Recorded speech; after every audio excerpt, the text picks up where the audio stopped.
All right, we are back with another unboxing, this time for the Three Eyes character, which Gaz is playing in our Crimson Scales campaign next week. And here's the thing.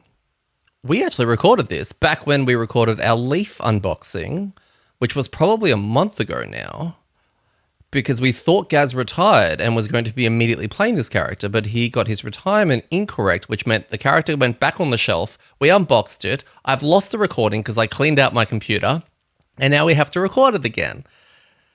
Which we discussed is actually fine because I was going to go back and watch the unboxing to figure out how the character played because I feel like we'd already explained it. So this is, while not going to be new, it's definitely going to be like a refresher for us. And we're going to be like, so instead of where we normally might be like, you're going to get, that's right. So it's like, it's still going to be a reaction and a discovery, but it's going to be like rediscovering. So yeah, I'm excited to go through it again. Like, we have a rough idea of how it worked, but we just can't remember the cards or, all that kind of stuff. So it's exciting. Yeah. It's a rediscovery.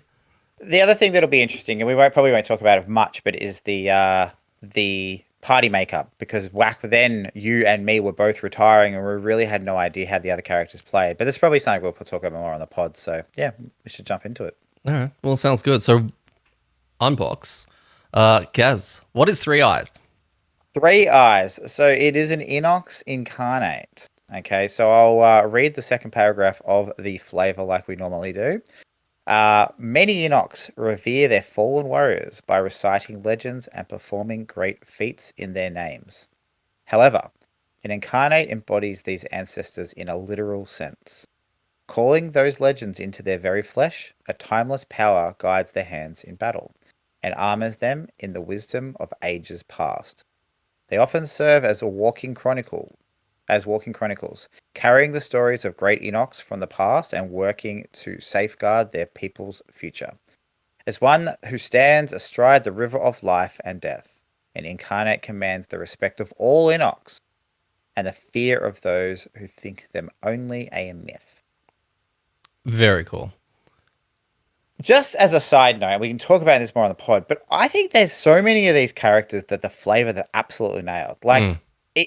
I remember reading this the first time and going like, wow, this sounds really cool. And it just takes me to this world of wanting to explore other RPG-ish character ideas around this kind of concept. So I think it's a fascinating thing. It is. We won't talk about too much there and bloat this too much. No. So the character card. So we have 11 card hand, which is awesome. We love 11 cards. It's probably above the average. Is there a reason why 11 is seen as more exciting than 10, other than it's one number up? Like, why? Why do we love 11 so much? I don't know. Maybe it means that you can burn a card, like an ability card, like as an action and not go down to 9. That's fair. No, I love it. I mean, I know the math of it. It probably means that you get heaps more turns, but yeah, who knows? And it has 10 health, starting health, and goes up by 2 every level. So that's the high health. Yes. That's tanky. Not bug tanky, right? Which seemed to be an oddity. But it is beetle. But yeah. And then the abilities.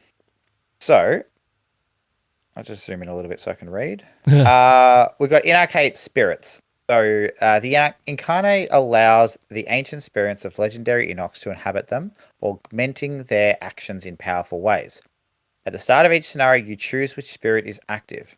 To help keep track of which spirit is active, place a character token on the appropriate space to the right. Only one spirit may be active at a time. The active spirit grants the incarnate additional abilities or augments existing ones. This is denoted by banners that contain a spirit symbol followed by that spirit's effect.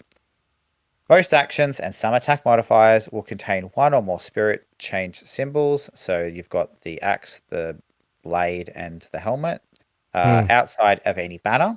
After you perform an action with any combination of these symbols, you must either change your active spirit to one of these symbols shown or maintain your current spirit if its symbol is shown. So the green, I'm going to refer to them as colors because I think it's easier than remembering their name, but the green is the Reaver, so that's the axe. The pink is the Ritualist, which is the dagger, and the blue is the Conqueror, which is the helmet. So I'm just going to call them green, pink, and blue. I think Green Ranger, Pink Ranger, and Blue Ranger. What are you talking that's about? right. Yes, That was yes. what we said in our original unboxing. It was so much That's easier.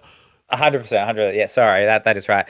Interestingly enough, and this gives vibes to the Geminate in a sense where you must shift if you have that symbol.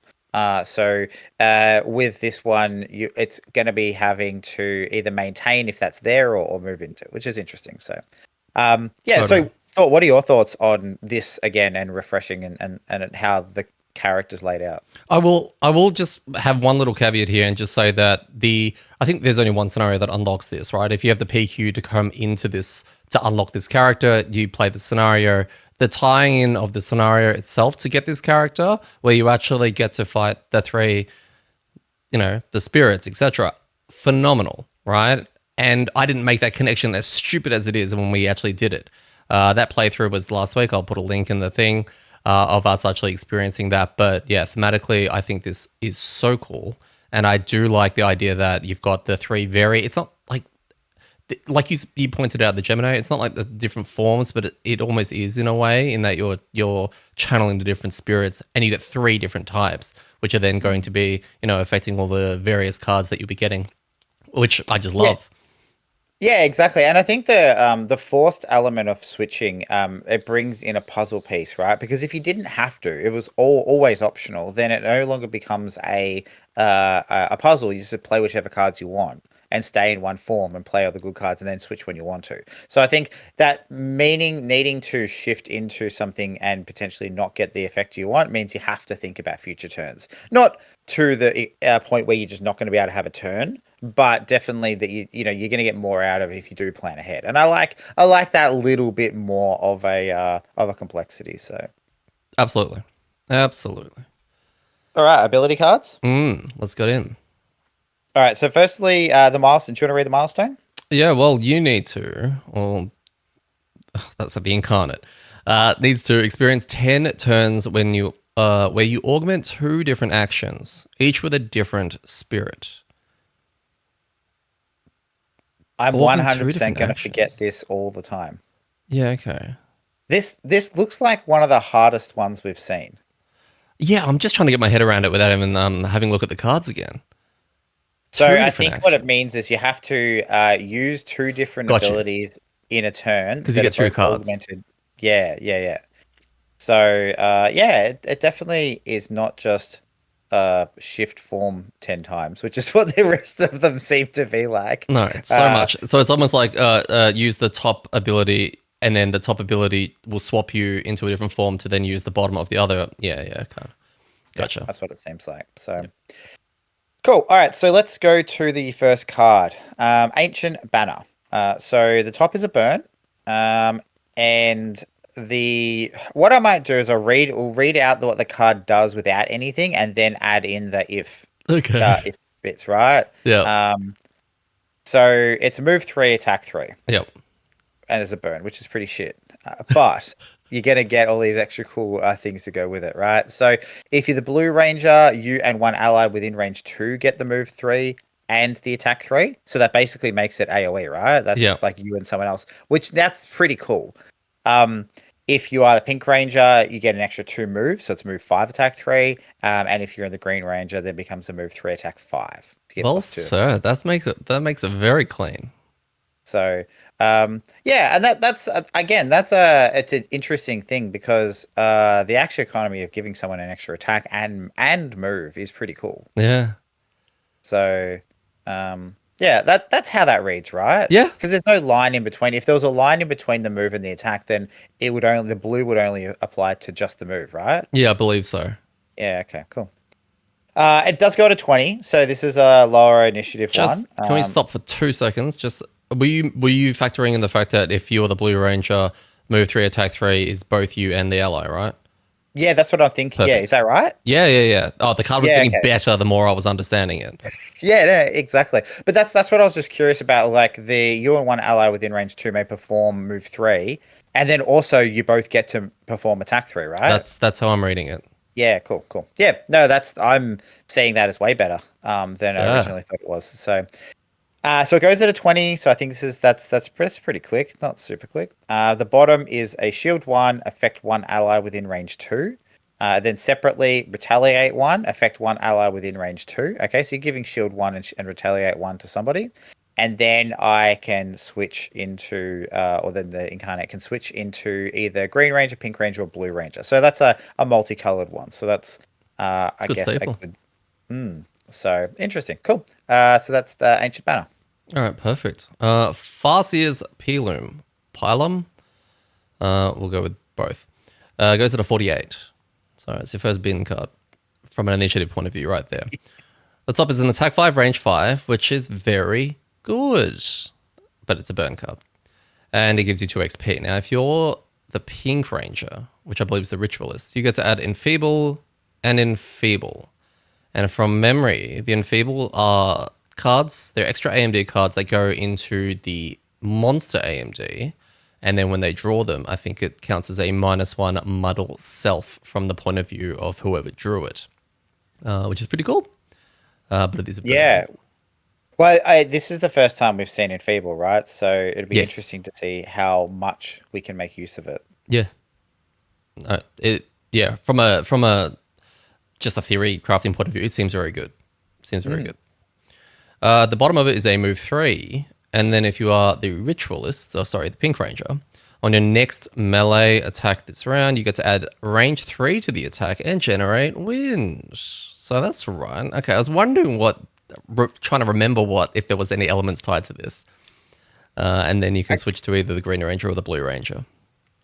From memory, and we'll see if our memory is good or my memory is good. I feel like this generates a bunch of elements but doesn't use anything. So yeah, it'd be interesting to see. Yeah, okay. Yeah, cool. All right, the next card is Firebrand. It goes at a 30, so halfway between bin and okay. We have the top is an attack 2. And then if you are the Green Ranger, all adjacent enemies suffer 1 damage and create fire. And then after that, retaliate oneself, and then turn into the Blue Ranger. It's a spicy So an card. attack two that gives you retaliate 1. That's pretty cool actually. Like usually your retaliate cards stand still and don't do anything, or shield and retaliate, right? Or move and retaliate. But getting an attack out and retaliate just being there is kind of a little bit of a bonus. But then, yeah, if you're the Green Ranger, you can actually just kind of pump out a little bit of pure damage. So It's a lot too. If you're able to hit 1 or 2 different things, it's pretty decent. yeah, it's a good point actually. Like even if you're standing next to 2 enemies, which is not hard to do, an attack 2 and then 2 pure damage, without modifiers, you're getting 4 damage out of a level 1 card. And Plus because the you're retaliating, that's even more pure damage. potentially, yeah, you're right. Uh, like low key quite a lot of damage if you line it up quite well, which is interesting. So yeah, and then the bottom is an attack 2. Oh, we love attacks on the bottom half of cards. And then if you are Blue Ranger, 1 adjacent ally may perform attack 2. Ooh. Interesting. And then you get to turn into the Green Ranger and gain an XP. Interesting. Interesting. Very interesting. Yeah. So, cool. All right. So doing an attack and then getting someone else to perform an attack as well. Yeah. I Cool. like it. We have Goal or Coles Tonic. Why am I getting the weird named ones? It's annoying. Goes at 11. This is your fast boy. All right. Its top is an attack 2, targeting 1 enemy within 2 hexes. I do like the melees that can attack from range, which is pretty cool. And then Enfeeble. And then the bottom of it is a heal 5 at range 2, Empower, 2 XP loss card. That's right. This character has Empower as well. I forgot about that. Does, and I can't remember what they do. Yeah, we'll have to look that up again. I feel like in the first run through, we had to search them both up both times. So Yeah. yeah. No, nice. Yeah. So I think I remember now like a lot of the cards are named after like kind of legendary. Like they've got names like, like Goal or Cole, whichever one that's supposed to be. Is obviously a person. I remember as we go through a bunch of them are like person's names kind of thing, which I Yeah, think is again a really cool, non-necessary but extra flavor add, right? totally. Um, Bit of world building. hmm. All right, we've got number 70. Sorry, number 70. Hands of Three Tribes. It goes at a 70. All right, so the top is an attack 3, and then you get to refresh one of your two-handed or Ah, single-handed spent items. it's coming Now back I to me now. remember. Yeah. Yes, I remember. Yes, I'm very excited about this. Yep. And then I mean, that's just great. Like, even just an attack 3 on a card seems fine with some kind of minor ability, but getting a item back. I guess the other thing as well, because they're separate lines, you could use the ability on the attack, right, and then just refresh it. Yeah, The okay. use the item, yeah, and get it immediately back. Yep. Yeah, okay. That's good. Um, and then the bottom is move one, loot one. So, I mean, move one, loot one is so underwhelming, and I would never take a card because it says that. But when I have that card and I'm Yeah. looking at my turn, I'm like, oh, that's a tasty big pile of Mate, coins. there are other I'm like, characters we've unlocked that has a bottom move loot one. That was it. This is yeah. already way So better. it is. So cool. All right. All right, Marku. Yep, here we go. Another one. Marku's Deadly Aim.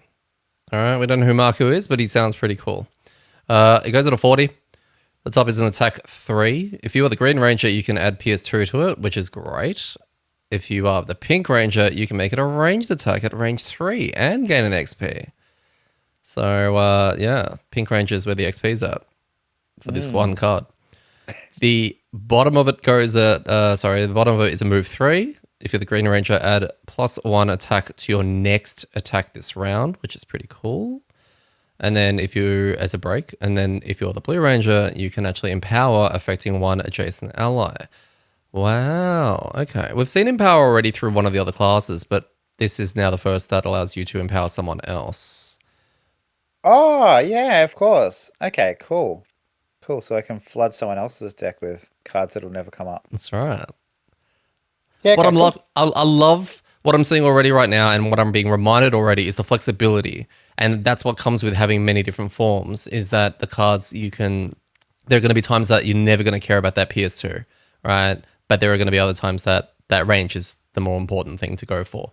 It just keeps things flexible in your hands for the situation that calls for it, which I love. Yeah, that exactly it. And I think that where the cool balance between it not locking you out, but almost rewarding you for future planning becomes a benefit rather than a negative. Like it's a hoop to jump through to get extra cool stuff, not a hoop to jump through just to play a card. Mm, Because if that had be the Green Ranger to do the attack, right, then suddenly you're like, well, I can't use this card unless I am. But you're true. right. Like you can just throw this out as an attack 3, but if you need that pierce, and then you start seeing the combo of like, oh, I'm standing next to a steel automaton, and I need to get through that shield.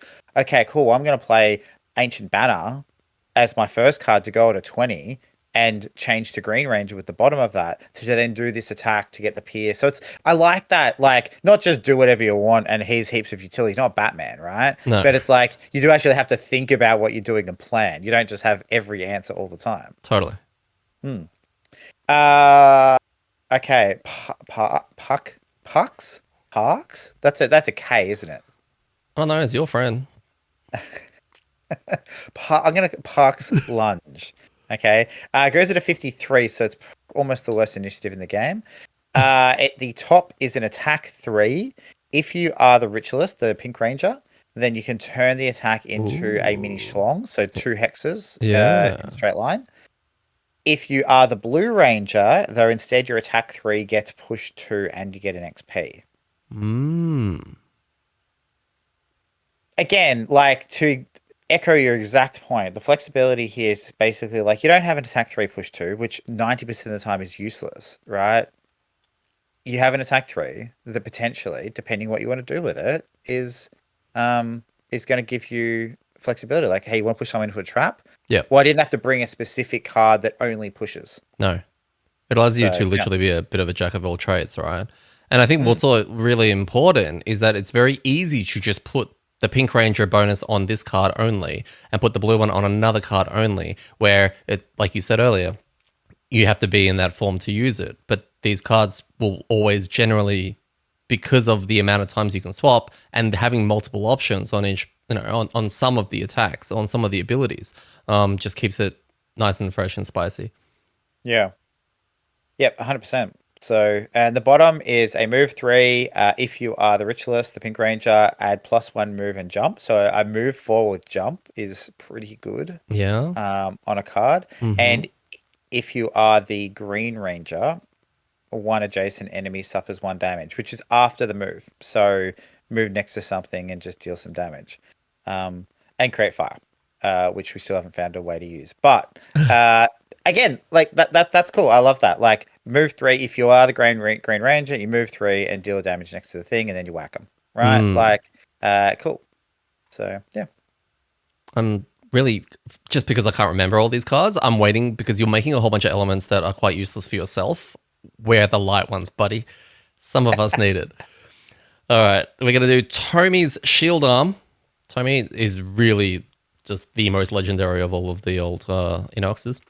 And he's got a Shield Arm. It goes at 18. Very familiar number. The top of it, it's an attack 3, push 1, and then we got a break. If you're the Blue Ranger, you can then empower range 1. So that could be on yourself, I imagine, or an ally. Generate grass, and then turn into the Pink Ranger. Yeah, I was going to say, just from memory, we haven't seen a lot of swaps recently, so it's good to see a couple of those come back in. The bottom of it is a shield 1, affect self and all adjacent allies.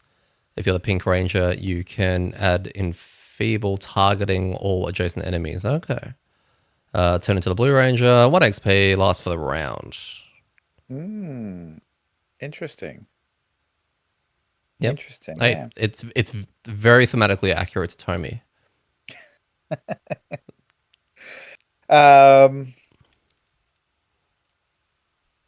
Yeah, no, that's cool. I like it. I like the again the empowering, being able to empower other people. Because there's definitely people that do more attacking than me. Oh, well, we'll see. Yeah, wow. I'm hoping that this is more attacky. So punchy. All right. Vasca's Cunning. So it goes at a 58. So I think I'm remembering the theme that there was a few good initiatives and the rest of the initiatives are garbage. So that means the cards are amazing. Hopefully. So the top is an attack 2. If you are the Green Ranger, add +1 attack and rupture to the attack. So it becomes attack 3 with rupture. Or if you are the Blue Ranger, then it becomes add disarm. So an attack 2 disarm. So yeah, that's pretty cool. The bottom of that card is a move 3 with a break. Then if you are the Pink Ranger, enfeeble targeting 1 adjacent enemy and gain an XP.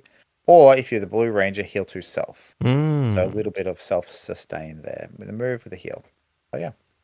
What I'm loving, and I'm just going to add this in there, the fact that a lot of these cards are named after these, these old spirits, these Inox spirits. You've got the designer's got free reign to just do whatever he wants with all the cards because they're not based around you as the character. They're based around the spirit that you're almost summoning, which is really cool. Like, the flexibility that from a design point of view would be like a playground, right?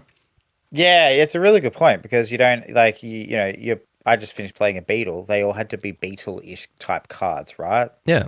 It's like random that one there. It's like rupture. Like why? You've got pushes. You've got and it's like because that was Vasquez. That was her. Vasquez. Yeah. We got vital tether. Goes at a 61. Wow. Okay. The top is an attack 2, range 3 with pull 1. So now you can pull.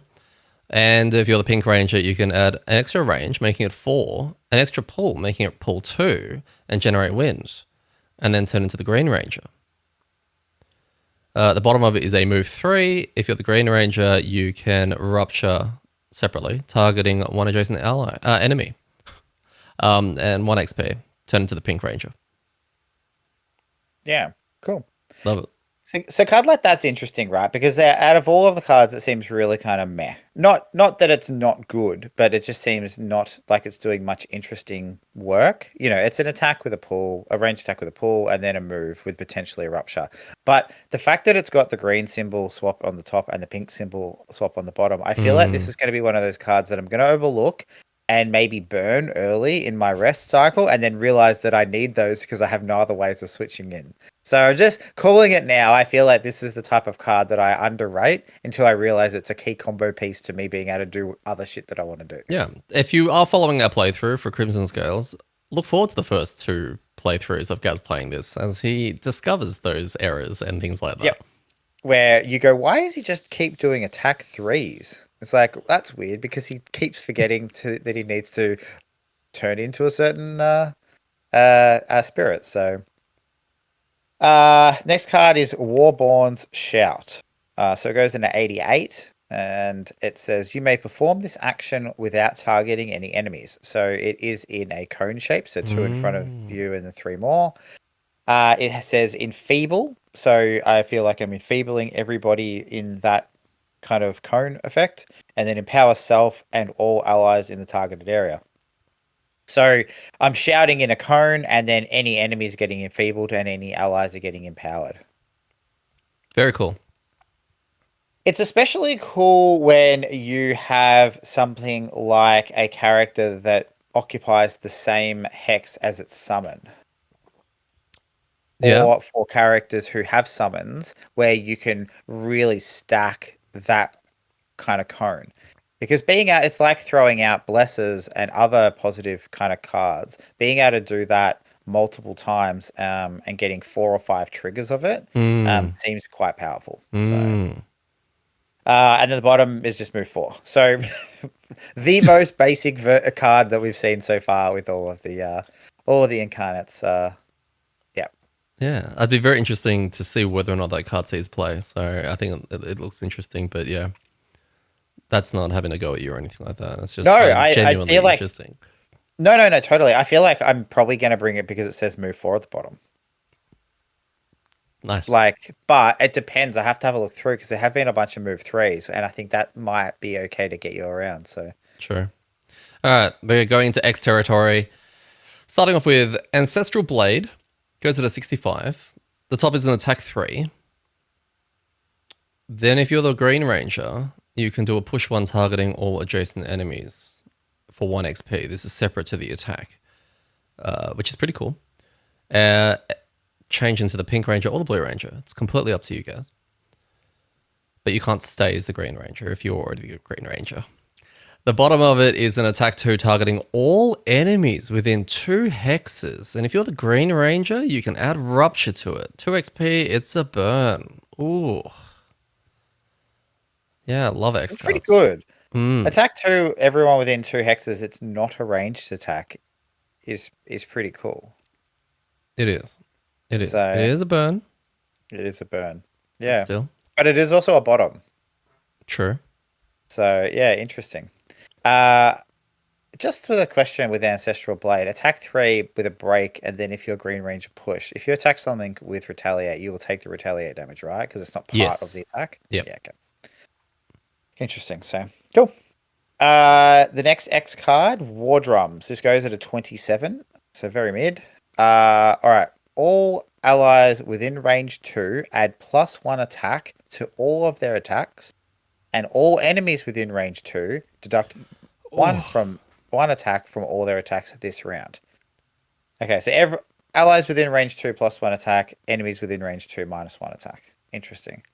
Then a break, and if I am the Blue Ranger, perform Empower range 2 4 times. Okay, so someone gets 4 empowers. Yep. Then 2 XP and burn. So very, very interesting top action card.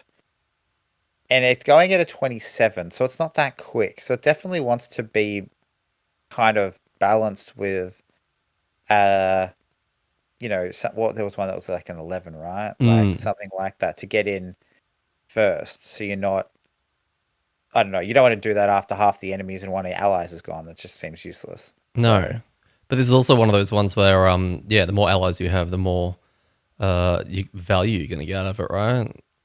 Like a yeah, crazy exactly. amount. Like the summons. Yeah, exactly. So yeah, cool. I can completely see why this is an X card, right? This is not core, but you can see in some lineups or some scenarios where you'd be like, okay, I can see where this is going to be. We're going all in on a really big round, Yep. and I like that. I also like that it's -1 attack from the enemy's attacks rather than just everyone gets a shield. Yep. Like Good it's a point. cool. We don't see that very often, and I think that's a interesting more math, but well, kind of, but like at the yeah. So and then the bottom is a move 3. If you are a blue ranger, one ally within range 2 may perform move 2, and you get to make leaf, and then you also get to turn into either the green ranger or the pink ranger. It's a good card. So this, pardon? It's a good card. Well, I mean, we talk about burn cards if the burn part is very situational, then the other half has to be endlessly spammable, right? Yep. A move 3 is quite good, but with 2 shifts on the bottom Yeah, the means two that, shifts. Yeah.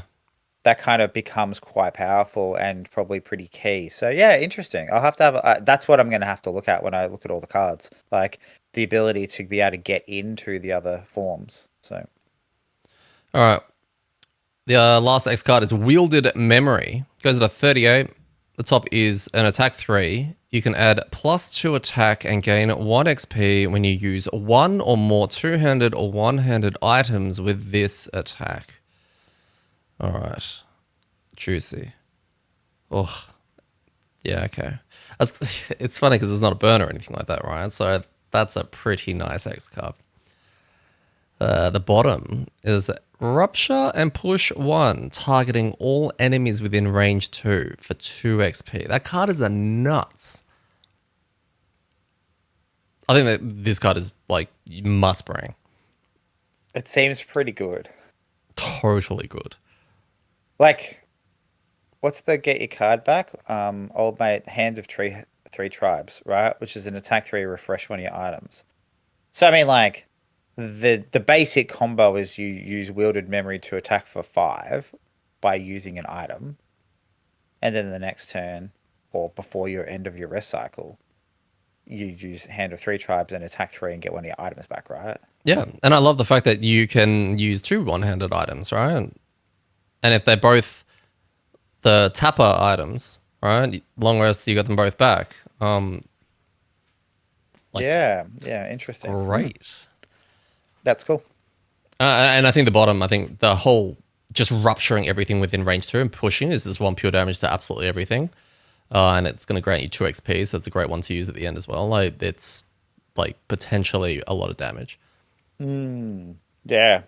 Yeah, those like targeting everything within range X cards that every class gets or gets access to are always so hard to assess because if they require, like, I mean, in an ideal world, you're sitting in the middle of like, completely surrounded by like, 2 layers of enemies, but that very rarely happens, and you usually don't want to be in that position because you're probably going to die.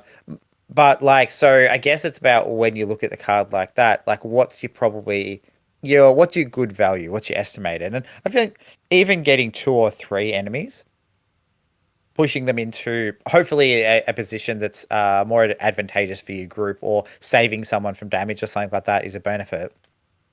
And then giving them rupture and getting that pure damage, like all of that, even if it's just on 3 or 4 enemies, seems pretty good. Like you'd be happy with that kind of value out of that. So yeah. Totally. So that's the end of the level 1 and X cards, right? Yep. Are you going to do the traditional thing where you play this with no level 2 or level 3 and get a feel for it? Yeah, I think so. I think I'll start at level 1 just with level 3 hit points. Might even be level 4 now. I have to check out prosperity. But yeah, definitely, because there's so much going on here that I want to know, like, get through those shifting spirit form kind of get used to that before I start picking cards, and they might focus into a certain color. I pick a color and realize like, that's the one I really struggle to get into. It's because it's linked with these cards that I don't want to play. So I think I want to learn that at least for a scenario or two. Yeah. But like, I guess if we will look through the level 2 and 3 cards just because it's interesting. Yeah. But I guess at a snapshot, what I think I look again, I'm excited again, which is cool. This hasn't gone through where I'm like, oh yeah, okay, not really, but no, I'm looking forward to it. I think it seems really cool. I'm looking forward to the puzzle about how to eke out the extra damage. I'm looking forward to a character that attacks more often. I'm so there for it. Like, I cannot wait. I It's am just going to be a so whole bunch of excited. nulls, No, nulls for days. That's totally it. not.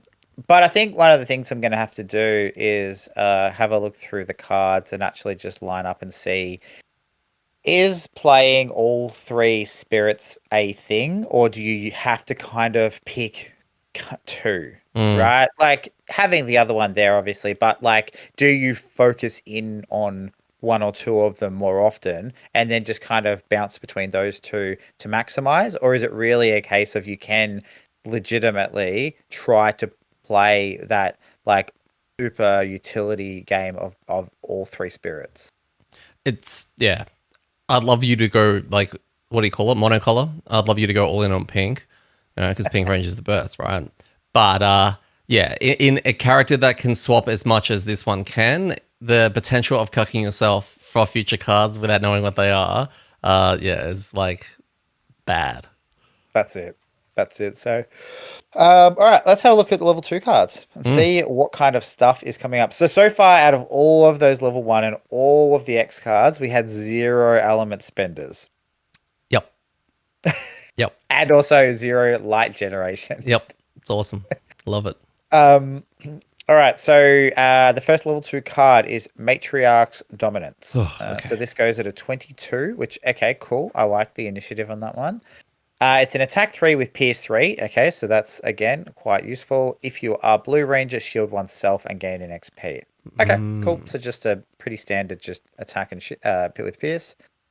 And then the bottom, if you are the Pink Ranger, then you get to move 2 and create wind. Then there's a break. Okay, and this is for everybody, so regardless of which form you're in.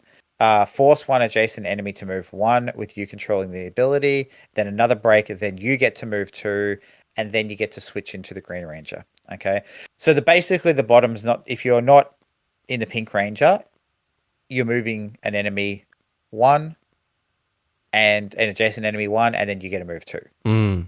So, okay, I like it. I think Pierce is always infinitely valuable just based on one of the things that scales up in the game is shields, right? And the harder the higher the monsters go, there's always going to be annoying shield. So that's always going to be useful, even if, it's not. But I love cards that let you manipulate the enemy positioning, and sometimes push and pull is just not quite there, but one that allows you to just perform a move 1 controlling an enemy, I always think allows you to have big brain plays, as we've seen you do with other cards that allow you to do that. It is cool. It becomes one of those things when you can move something anywhere, even if it's only 1 hex, right? Like it is like unlimited possibilities. It becomes super niche to be useful. I think what I'd like about this card compared to some others that I've seen where it's like control something else moving is it also has a move on it. A lot of the times they don't. They just like something within range 2 moves 2 hexes, which is cool, but heaps of the time you don't want that. You're like, I don't want to reposition things. I want to move myself. Sure. So I like the idea that this has a move on it at least a move 2. So it's just better than using it as a default move 2. What right? allows you? Yeah, it allows you to open up the door for push and pull manipulation as well, repositioning yourself for them and them.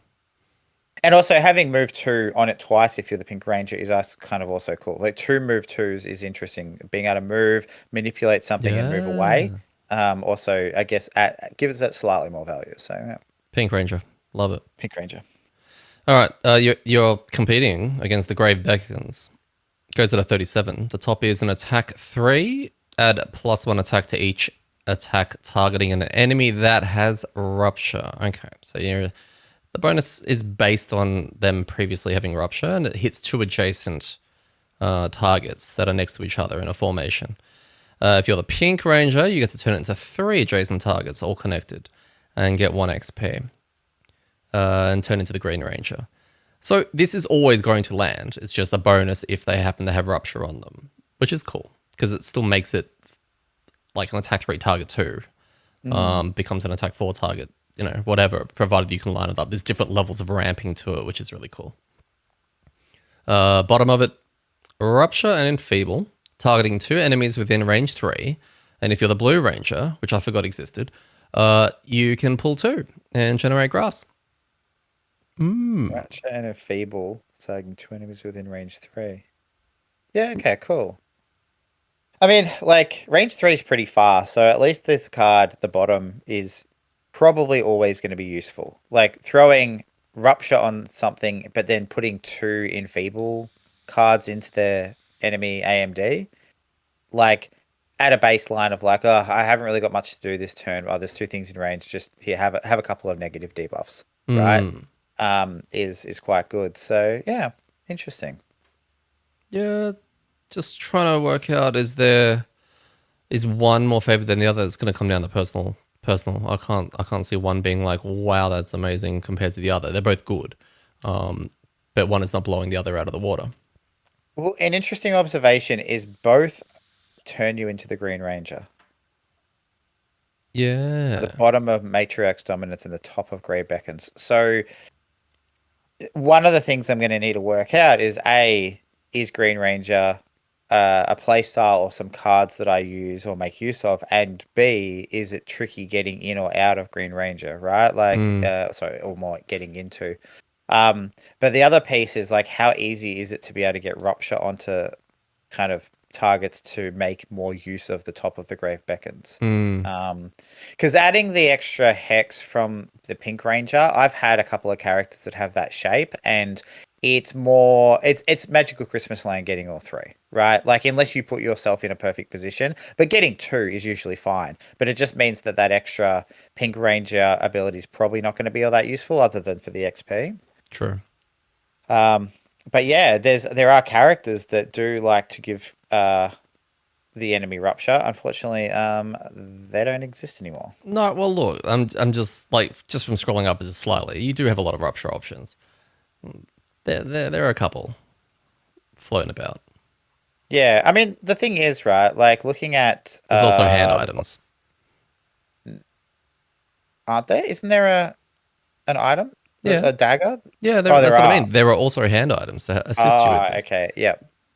Well, I mean, the bottom of Vital Tether is a move 3 if you Green Ranger rupture 1 target, 1 adjacent enemy. So, I mean, that kind of like a little bit of a setup, right? Like, you could move 3, rupture it, it turns you into the Pink Ranger, and then you could do the top of the Grave Beckons to do an attack 4 on one of those targets, and then hit 2 more. So, I mean, there are some interesting things that could kind of work for.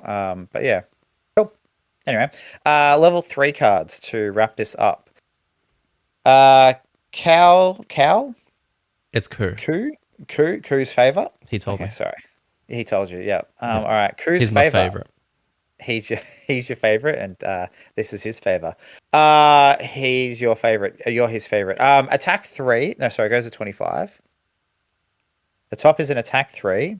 Add disarm and gain 1 XP when you use 1 or more double hand or single hand items with this attack. Then turn into the Pink or Blue Ranger. Okay. So this is leaning further into that, using items and refreshing them. Then the bottom is the next 3 times an ally within range 2 uses 1 or more 2 or 1 hand items, double or single hand items, with an attack ability. Add +3 attack and pierce 3 to a single attack of theirs. Oh. Okay, so the next time someone within range 2 uses a hand item as part of their attack, Yep. they get +3 attack and pierce 3 Yep. to a single attack. And that has 3 triggers. It's a A burn, like a persistent burn that has 3 triggers. Yeah. It's going to be really awkward if people don't get those items back by the third trigger. Because you don't get your XP. Yeah. Yeah, 100%. Yeah, I'm trying to think of a world where people use, like, who uses attack items. Because I know that we've got a lot of utility items in our hand slots at the moment. So, yeah, that's an interesting one. It's also a case where the top seems really good, Totally. right? The bottom seems super situational. So, I mean, this is potentially just one of those cards where you just never play the bottom part of it. It is, but then the party can, like, it benefits the persons who are playing the actual, buying the items, because it's going to give them something to trigger it, but it's also going to benefit them from this. This is something that the party will probably build around. Yeah, interesting card. And then we have Vengeance of Aksui. And I'm not a massive fan of Aksui, but it goes at a 15. I do respect that. Yeah. At the top of it is a persistent, permanent persistent. It's a lost card. On the next 3 melee attacks targeting you, you can gain 3 shield and 3 retaliate for the attack. The bottom of it is a heal 2, range 2, empower. And if you're the green ranger, you can do an attack 2, and then change into the pink ranger or the blue ranger with 1 XP. Now, these two feel branchy. Just a little bit branchy. Very branchy, and I actually think I remember this choice going like, I want the top of Ku's favor and the bottom of Vengeance for Those two don't get along. Billy. You can't. Yeah, they do not get along. But that would be the greatest card. It's interesting because I think the top of the Vengeance is definitely you would see use for it. Probably when you are in a position to be like, cool, let's just not take any damage this turn. The shield 3 and the retaliate 3 is kind of cool. But like setting it up ahead of time. But that heal, right? There's only one other heal for kind of being self-sufficient. So like that heal and the empower and the shifting seems good. Yeah. I think something that we sometimes forget, I'm not going to talk for you, I forget, is that I look at that top and I'm like, yeah, that's pretty good. And then when you break it down into, it's potentially 9 heal, damage 9, pure damage, on a burn card, it's not bad. That's a good point, actually. If a card said heal 9, deal 9 pure damage, you'd take it, right? Which I know it's not exactly that, but yeah, it's a good way of thinking about it. Interestingly enough, where I observed from the level 2 cards that both of them turn you into the Green Ranger, these both turn you into the Pink and Blue Ranger, but again, top and bottom. So, extrapolating this to the rest of the class, which we haven't seen, one of the things I'm thinking is that each level up is going to focus on one or more shifting abilities, so you're not necessarily locked out. No. Because that could be a danger, right? Like Yeah. if you go, I'm going to pick all of these cards, like the first of like level 2, 3, 4, 5, 6, and they all have turned into the Green Ranger, right? Or no shift. Then you get into this position where you've picked cards and now you kind of have to take your level 1 cards just to be able to shift. So I kind of like that they both include the shift on them and it's the same one. So that stays the same and consistent through, which is actually quite clever. Yes. And so many cards looking above, there are so many times you're not going to be able to line up your spirits or your ranger status, but so many, even the matriarchs doing attack 3 PS3, you're still going to be getting that that cone off. So many don't even come with ranger things. You're always going to have options. You're not going to have those dead turns where it's like, well, I'm not the right ranger for the right card. It's just, if you play your cards right, you get to be more effective and do more things, but you're not going to have too many dud turns, I don't think. Yeah, I think overall on wrapping up kind of the flavor of it, from what I'm looking forward to is that the cards will all do something. It's just whether I've been smart enough or thought enough far enough ahead to get the extra bonus out of it, right? Even the bottom of the Vengeance, like heal 2, range 2, and power, like that just goes off regardless. You don't have to worry about hoops. It doesn't matter what form you're in, just do it. Have a heal 2. But again, positioning is going to be important because if you can be in the Green Ranger form and you are next to something, great, cool, have a free attack too. Mm. Right. And that's going to be that extra. I think that's where it's going to take it from like, oh, yeah, you did a bunch of stuff to like, oh, okay, wow, you actually had a really big impact and, kind of got a lot more out of the turns. So, yeah, that's fun. All right. Do you want to run through your perks? Yeah, we do. Do we have the perk update? Oh, you were saying it probably doesn't have one, right? Because It's a TOA class, so I think it's already got non-AMDs on its perk list. yeah, okay, cool. All right, sweet. Let's go through the perks. So we've got one replace -2 with a rolling turn into anything, any spirit, Mm. right? So that's getting rid of your -2 to replace it with a rolling 0, I guess. Um, Replacing 1 -1 with a rolling pierce 2 create fire because you've got to have that fire up for all those abilities that need it. Yeah. We have another replace 1 with a rolling shield self and create leaf. So yep, cool, good. Again, more of those elements. Another replace 1 -1 card with a rolling push and create wind. So it looks like fire, leaf, and wind are the 3 elements because I didn't see any dark or light or ice. So it must be those 3 elements are what we're kind of creating. Yep. And now Useful. here we've got, pardon? Useful. Useful, very useful, yeah. And across those 3, we're basically getting rid of a -1 to add in a pierce, a shield, and a push card. So Mhm. cool. Replacing a 0 with a +1 that enfeebles. And then, that's right. If you're Pink Ranger, enfeeble. If you're Blue Ranger, empower Yeah. self.